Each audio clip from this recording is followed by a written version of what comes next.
muy delgado porque la hormona ha tratado de sacar glucosa incluso de tejidos que no son susceptibles a ella. ¿Qué hace en el metabolismo lipídico? Origina lo que se llama lipólisis. Y eso me origina que la grasa se distribuya con la forma de un síndrome de Cushing clásico, ¿de acuerdo? La cara de luna llena, la jiba de búfalo, las estrías y todo aquello que constituye el síndrome clínico. ¿Qué hace el equilibrio electrolítico? Retiene sodio y agua. Por tanto, ¿el paciente con Cushing es hipotenso o hipertenso, doctora Mera? Con Cushing, ¿es hipertenso o hipotenso? Hipertenso, muy bien. Hipertenso, ¿será acidótico o alcalótico? Si absorbió sodio, perdió potasio. ¿Con qué se fue el potasio? Con el hidrógeno. Si perdía ácido, ¿qué será? Alcalótico, ¿de acuerdo? Muy bien. Entonces, miren que inclusive los corticoides aumentan el flujo sanguíneo renal, el aclaramiento del agua libre y varias cosas. ¿Qué es lo malo de los corticoides? Reducen la absorción de calcio en el intestino, ¿ves?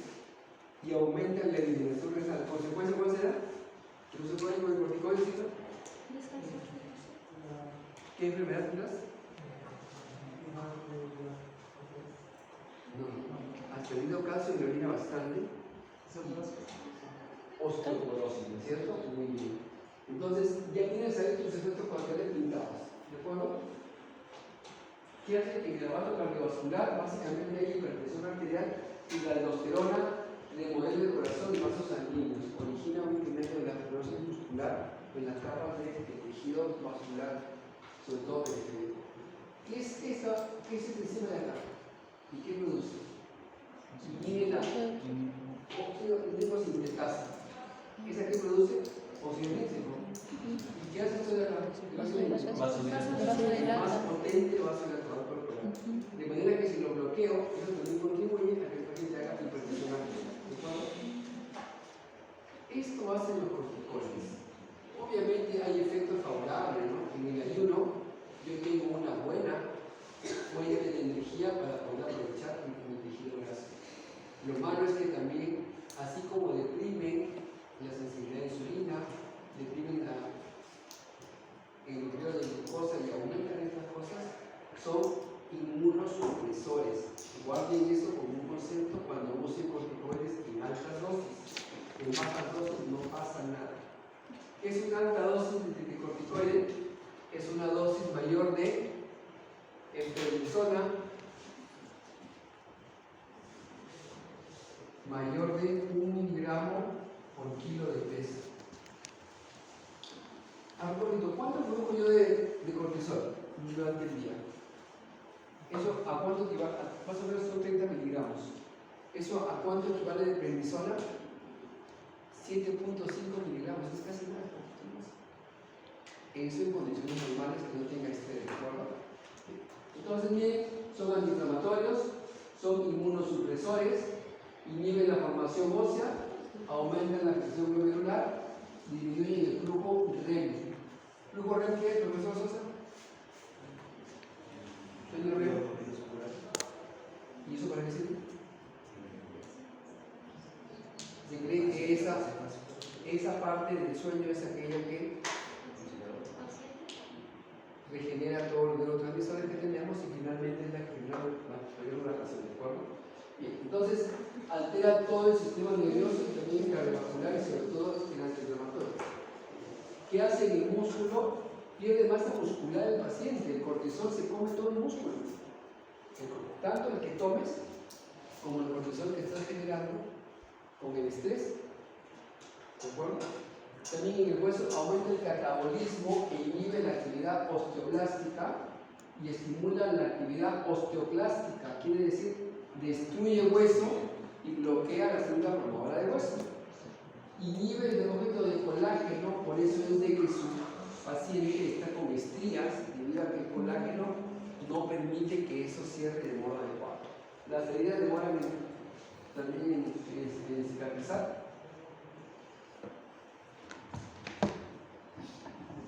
Esto es lo más importante quizás del corticoide en el niño. En el niño el corticoide disminuye la velocidad de crecimiento. ¿Por qué? Bloquea la liberación de hormonas hipoficiales, sobre todo la hormona TSH. El niño pequeño, el de 3 o 4 años, no crece por hormona de crecimiento, crece por hormona tiroidea. Si yo la bloqueo con el corticoide, ahí no va a crecer, ¿de acuerdo? Bloquea los estímulos que liberan la hormona de crecimiento e inhibe el cartílago de crecimiento. Está ahí abajo, ¿de acuerdo? Inclusive reduce la formación de T3 y T4. ¿Eso a qué me lleva si no tengo T3?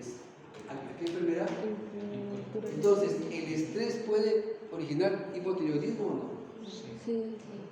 Cuidado, si ustedes están cansados y empiezan a subir de peso y tienen mucho sueño, etc., puede que estén frente a un cuadro de hipotiroidismo y les puede dar a cualquiera, pues. A cualquiera. Efectos del sistema tiroideo no son bien conocidos, pero generalmente originan inclusive psicosis.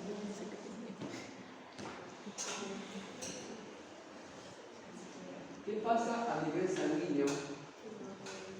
Básicamente, incrementa la hematopoiesis porque incrementa la eritropoyetina. ¿Quién produce la eritropoyetina? Doctora Valdés. Dime dónde ya por lo menos. ¿Dónde producimos eritropoyetina? ¿En qué células?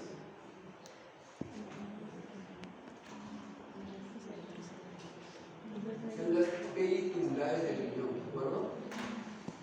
Incrementa el hematocrito y también incrementa el número de neutrófilos. ¿Pero qué pasa? Incrementa el número, pero disminuye su actividad. O sea, finalmente no sirve de mucho que yo tenga más neutrófilos, ¿de acuerdo? Lo que sí disminuye es todo el resto: linfocitos, basófilos, eosinófilos y moléculas circulantes. El paciente entra en una inmunodepresión celular muy importante, inclusive puede que también sea molecular. Tiene mayor efecto en la celular que en la glandular, como hemos comentado. A dosis bajas no afecta mucho esta inmunidad. A dosis altas, ya la colocamos allá, pero nada más de 1 gramo por ciento de peso origina efectos inmunosupresores muy importantes. Así que cuando usemos prednisona, debemos usarla por dosis por debajo de 0,8 por kilo de peso. Si yo uso esa dosis por una semana y la suspendo de golpe, no pasó nada con el eje, ¿de acuerdo? Si yo uso dexametasona ese mismo tiempo, el eje se bloqueó. El corticoide más potente bloquea el eje más rápido y de manera más prolongada, ¿de acuerdo? Bloquea la función de neutrófilos, como ya hemos comentado, inhibe el ingreso de neutrófilos al enfoque inflamatorio. Los linfocitos B son resistentes hasta cierto punto, sin embargo los T generalmente son afectados. Tenemos de que bloquea todo lo que son propiedades de la síntesis de prostaglandinas. Y por eso es que son útiles. Cualquier inflamación que tengas, cualquiera, tomas corticoides, unos 4 o 5 días y te baja prácticamente a cero. Bloquea la formación de prostaglandinas de modo muy eficaz, ¿de acuerdo? Sobre todo las inflamatorias. Reduce el recuento de eosinófilos y basófilos. Lo empleamos en cuadros de, ¿recuerdan? Asma. Urticaria. Ahí ponemos corticoides y también inhalamos bloquear. ¿Ok?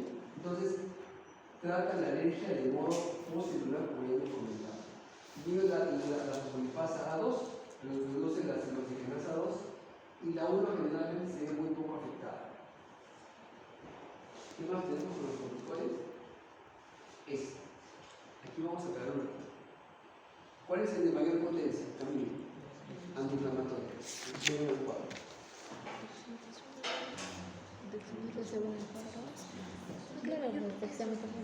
¿Cuál?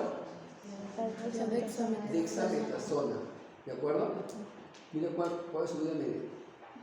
A mayor potencia, mayor posibilidad de que esto origine una depresión del eje hipotálamo y suprarrenal, ¿de acuerdo? La otra que se emplea menos se llama betametasona. ¿Cuánto vale la betametasona? La tira de 10, 2 lucas. O sea, es tan frecuente usarla y el efecto es casi inmediato muchas veces que la gente la usa sin saber los efectos colaterales.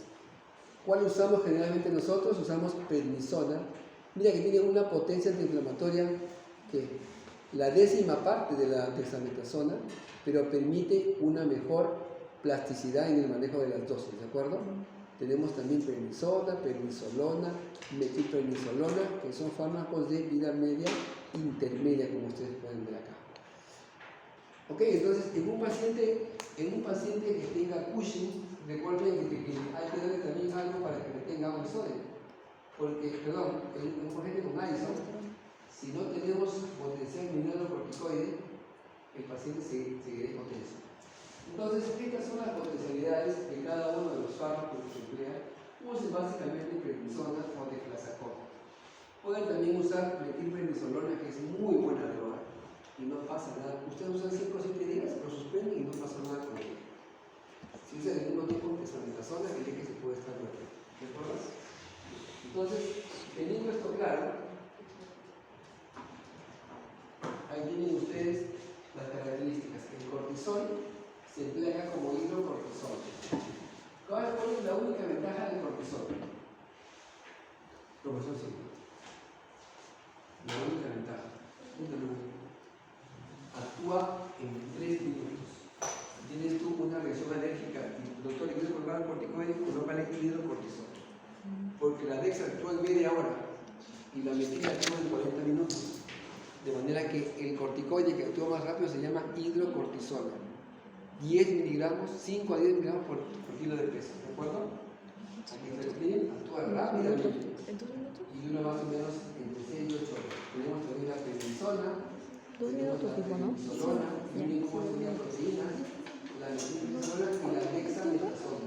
Miren que la potencia y sobre todo la duración de ella es bastante prolongada, de 100 minutos a más. ¿De acuerdo? ¿Miren cuántas horas? 50, son 3 días, casi 3 días, ¿de acuerdo? También tiene, el uso es oral, inyectable y tópico en la mayoría de casos, de manera que nos permite usarlos en las presentaciones diferentes. Eso es el cortisol. Y cuando yo doy corticoides, eso lo estoy incrementando, ¿de acuerdo? Tiene actividad prácticamente en todo el organismo. ¿Qué pasa, por ejemplo, en el ojo? ¿Quién tiene el ojo? Hipertensión ocular y origina también cataratas. ¿Qué origina en el cerebro? Ya hemos comentado que cambia lo que es el entorno emocional y puede origina psicosis. ¿Qué origina en el corazón?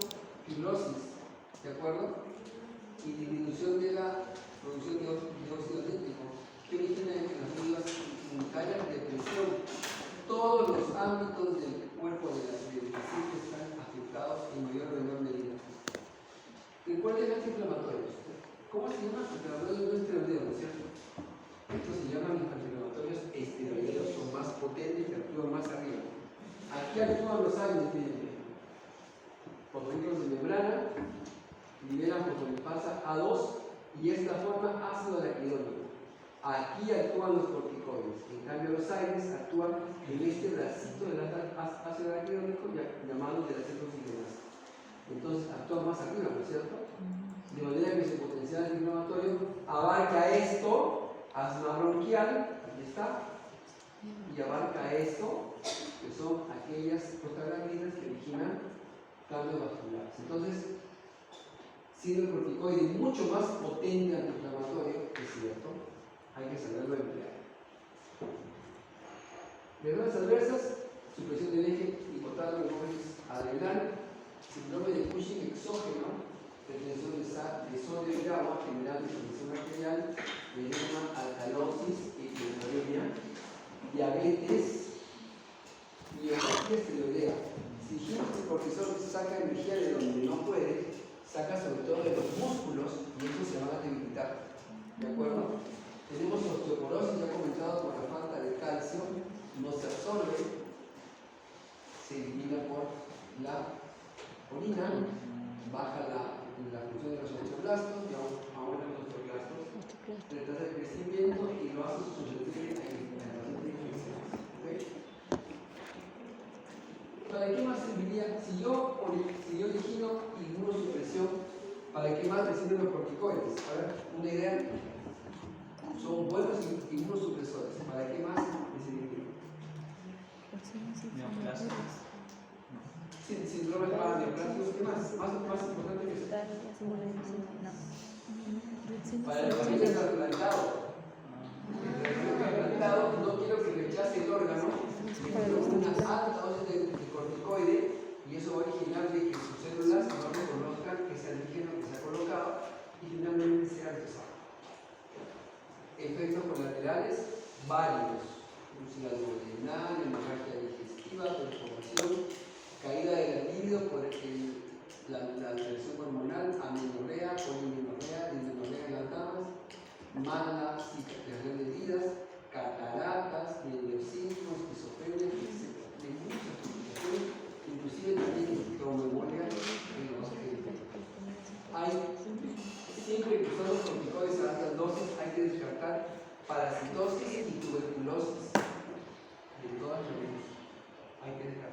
inclusive también que tenga VIH.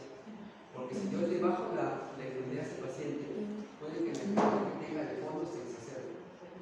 Finalmente sea por el paciente realmente de corticoides que evitar los síntomas. Sirve para todo. ¿Me dicen un uso cualquiera? ¿Para la bloquear? Sí. Volví aleatorio. Para lo que son dolores articulares, sí. Por vía local, por vía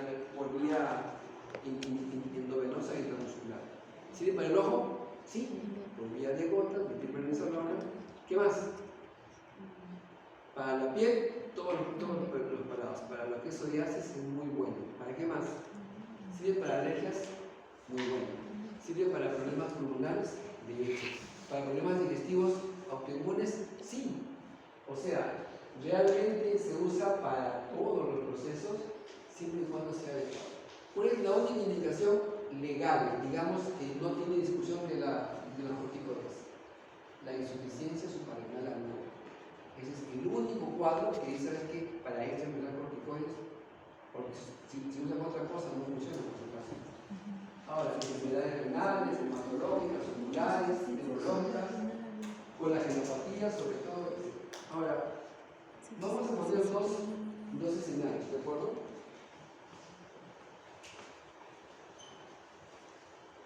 Primer escenario que hemos comentado, tu paciente lleva tomando dexametasona 2 meses, ¿está bien? Tiene ya síndrome de Cushing ese paciente y tú lo quieres retirar. Primero, ¿qué haces? Estás tomando dexametasona, tomas 8 miligramos al día, sacas su equivalencia, ¿de acuerdo? Entonces, vamos a ver, ¿en cuándo estaría?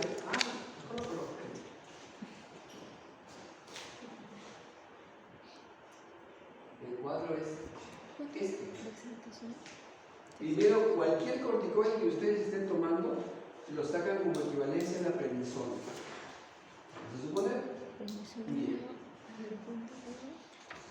5 miligramos de prednisona equivalen a 0,5 miligramos de dexametasona. Doctor, toma 8 miligramos de dexametasona al día.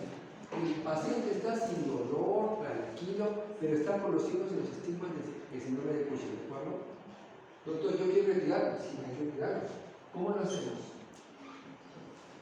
¿Esto cuánto da en miligramos? ¿Cuánto da esto? No vas a ver que es 80. Estos 8 miligramos equivalen a 80 de prednisona. Entonces, yo al día siguiente, ya no tome dexametasona, hoy tome 80 miligramos de prednisona. Le doy 80 miligramos así, 80 miligramos hoy, 80 mañana. ¿Qué empiezo? 70 el miércoles, 75 el jueves, 65 el viernes, 60 el sábado, 55 el lunes. Así, bajando un tiempo para esperar que el eje se recupere, ¿de acuerdo? Primera semana, segunda semana, baja un poco más, hasta que en la cuarta semana ya llego por los 10 miligramos más o menos. Y en ese tiempo el eje se tuvo que recuperar. ¿Okay? Entonces, al final, ¿cómo funcionan los pacientes? Con 10 miligramos al día, 8 de la mañana de prednisona, hasta que finalmente se complete el mes. ¿Qué pasa si te retiras de golpe?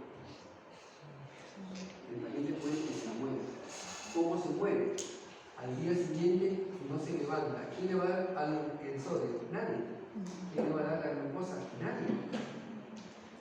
Clínica del paciente con Cushing para terminar. Profesor Silva. Dígame signos bioquímicos y signos clínicos. ¿Cómo vas a conocer a un paciente de Cushing? A ver. Y atrás el amigo que está con su computadora que lee todo, el dolor de Ice. No, pues,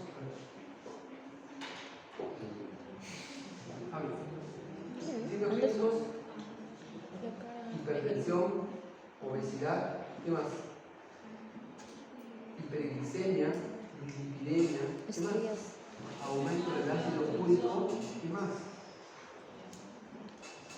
Hipertensión arterial, diabetes o hiperglicemia. signos alérgicos que muchas veces pasan desapercibidos.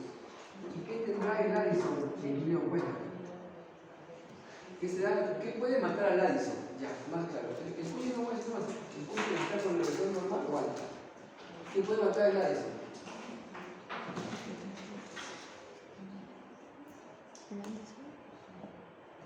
Valera, ¿qué puede matar al síndrome de Addison si le falta muy bien la hipotensión? ¿Y qué más? Y la hipoglicemia.